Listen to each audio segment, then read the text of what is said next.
Hey, what is going on, everybody? My advanced zone hitting tutorial is finally here. I know I've been waiting a couple days to get it out, but it's finally here, and let's just jump right into it. Okay, the first thing that we're going to talk about is something that we talked about in the last video, discipline, but I'm going to add a few things to it.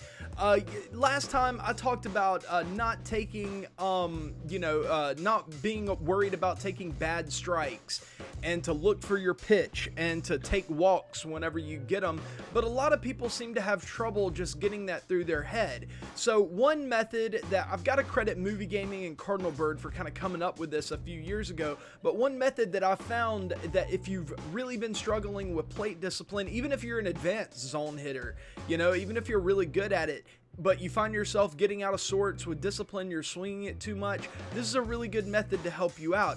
And that is for the first 4 innings of the game, you are not going to swing at a pitch until you have 2 strikes.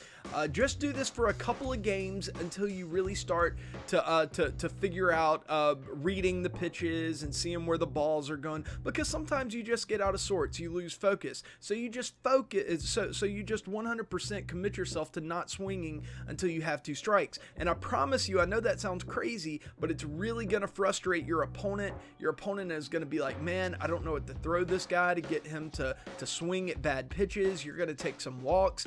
And while you're doing this, this is also a really good opportunity to practice your PCI placement. We're going to talk about tracking in just a minute, but this is a really good way for you to really practice tracking the ball with your PCI, moving it to where the ball is going to be, and just like you were going to hit normally, but you just don't press X, you just don't swing at this particular pitch, not at least until you have 2 strikes. So this method has helped me a ton. I've had people respond to me and say that it changed completely the way that they approached at bats. So like I said, I know it sounds kind of crazy, but give it a shot until the 4th inning, until the end of the 4th inning.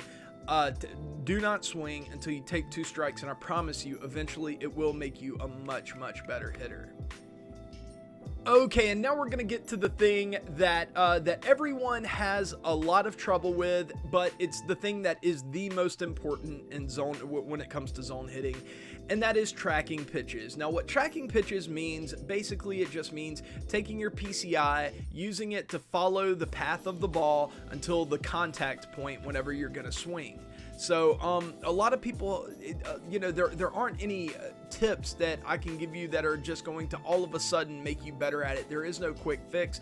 It is going to take a lot of practice, but there are some methods to help you get better.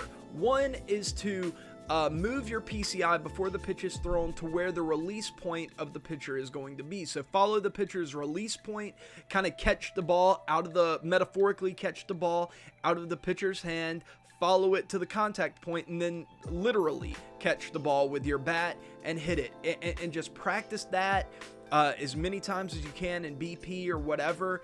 And eventually you'll start kind of figuring out what tracking pitches really means, and you'll start to make contact more often. Now, the next thing about tracking pitches is you're going to have to start learning how to differentiate between fastballs and curveballs and sliders and changeups and what they kind of look like out of the pitcher's hand, because there are subtle differences. A changeup has a very slight bump to it coming out of the pitcher's hand that a fastball doesn't have. The curveball has a more pronounced bump coming out of the pitcher's hand. Now, probably the toughest pitch to differentiate between is the slider, because for about a quarter of the way to home plate, it looks a lot like a fastball, and then it just kind of breaks away from you. Some pitchers have really good sliders that are tough to hit, and those that are fading away from you, you probably just want to lay off those pitches. But those kind of backdoor sliders where they just catch the inside corner of the plate or something like that against the same-handed pitcher, those can be very hittable pitches. So just try to differentiate between all these pitches while you're learning to track them, and it'll make you a lot more successful in the course of trying to track them, if you get what I'm saying.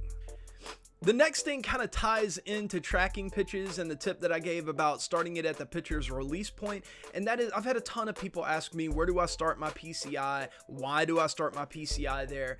And to answer that, I start my PCI slightly up and in, just a little bit off kilter. I think I talked about this a little in the last video, but I'm just a little off kilter with my PCI slightly up and in. And one of the reasons for that is because it gives me a really good angle on the release point of the pitcher. So it's a lot easier for me to track the ball from that spot. Another reason that I do it is because that is the most comfortable to me. You don't have to start up and slightly up and in. You can start more exaggerated up and in. You can start straight up. You can keep it in the middle, wherever is most comfortable for you. But slightly up and in does have its benefits.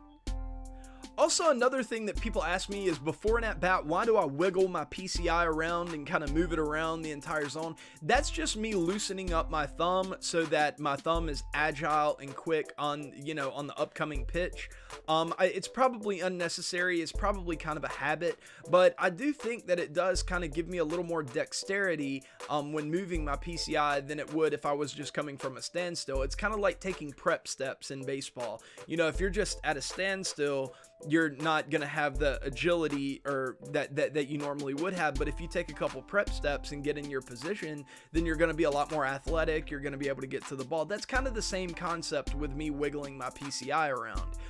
And the last tip with starting your PCI is don't start it low. I know I say be comfortable, but starting your PCI low, unless you just know that that is the only place that your opponent is throwing the ball and that you know exactly where it's coming and you can take advantage of it, that's the only scenario where I would recommend starting your PCI low.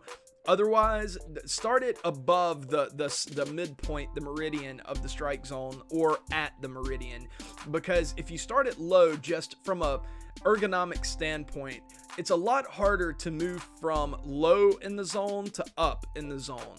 If you get what I'm saying, like, if you're starting low and the pitcher throws it high, it's a lot harder to move your thumb from down to up than it is from up to down, at least in the time that you need to get a good hit anyway. Okay, and this next tip is going to be tied into tracking pitches as well and PCI movement, but it's kind of weird. But I mentioned this last year and everyone seemed to really, really like this tip. They said that it helped them out a ton. Okay, so just follow me here. I'm not going to have any video of it up. I think I do on my last tutorial from last year, so if you want to go check that out, you can. But create a road to the show catcher, okay? Turn your catcher position indicator on so that whenever you're playing catcher, there's like a little glove in the strike zone, right? And turn your fielding opportunities on so you'll get a lot of pitches and everything. And what it does is it'll tell you where the pitcher is aiming the pitch, and then the pitcher will throw it and it'll be somewhere in that general area, and you'll have to use your glove to catch the ball. You'll have to move your glove to wherever that ball is going to be. And it's really difficult to do, but you'll find yourself getting good at that and getting good and, consistent at it.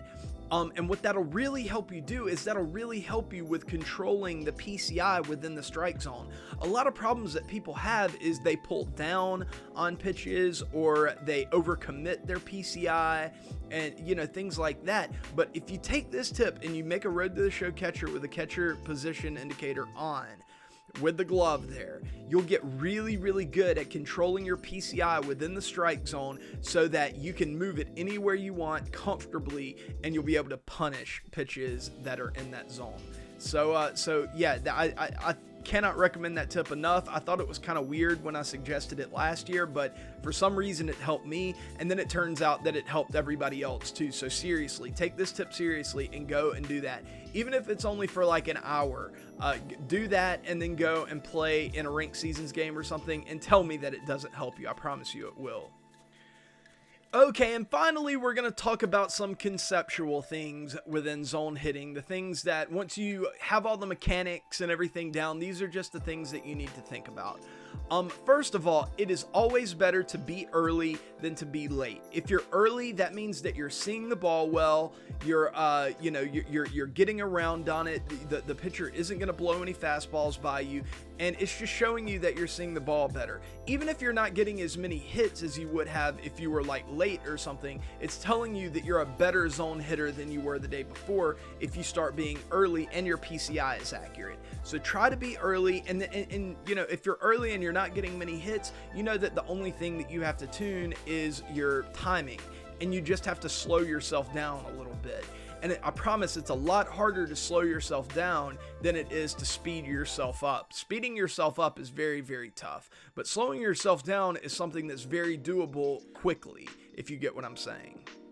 Another thing is learn not to pull down. Other than the catcher tip and the tracking pitches tips that I gave, it's hard to really give you guys any surefire tips for not pulling down.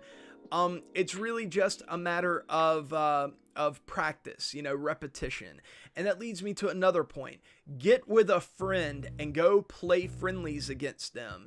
And when you're playing friendlies against them, identify holes in your swing. For me, I have a few holes in my swing. One of them is off-speed pitches away. And I'll go in with a friend and I'll just tell him, dude, throw me off-speed pitches away. I need to practice on that. And just do it, you know, just have him pound you with like low and outside changeups if that's what you struggle against, or high and inside fastballs if that's what you struggle against, and just do it over and over and over again, and then find a hole in his game and help him out. Make it a mutualistic relationship there. And you guys will all of a sudden, you'll find yourself tracking the pitch better, you'll be timing the pitch better, and both of you will be getting better together. Plus, it's kind of fun to practice these kind of things with a friend and not just by yourself in batting practice at home. And it is very difficult to learn how to take an outside pitch and go the opposite way with it. Surprisingly, I've gotten much better at it this year. That used to be one of my biggest struggles for the past 3 years, is outside pitches. Like, how can I time that up and go the other way with it, because I'm so gung-ho on pulling it. Well, this year, I feel like the timing window has opened up enough to where I'm comfortable waiting back just a little bit on that outside pitch and going the other way with it. But if that's something that you struggle with, like I said, go in with a friend and really, really work on it.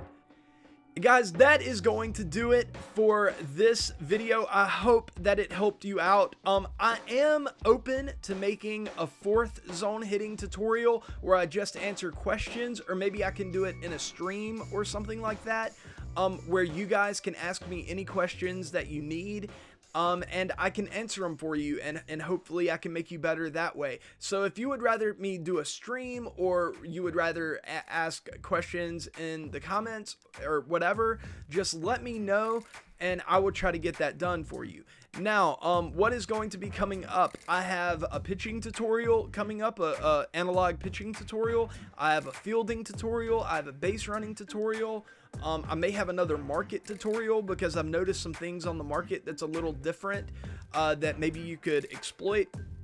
Plus a lot of other stuff that I think you guys will like. I'm also going to be trying to come out with gameplay videos every day, and I'm going to try to stream 5 to 6 times a week. So that is on the agenda. I hope you enjoyed this video. I love you guys. I will see you guys later today with a stream, but until then, peace.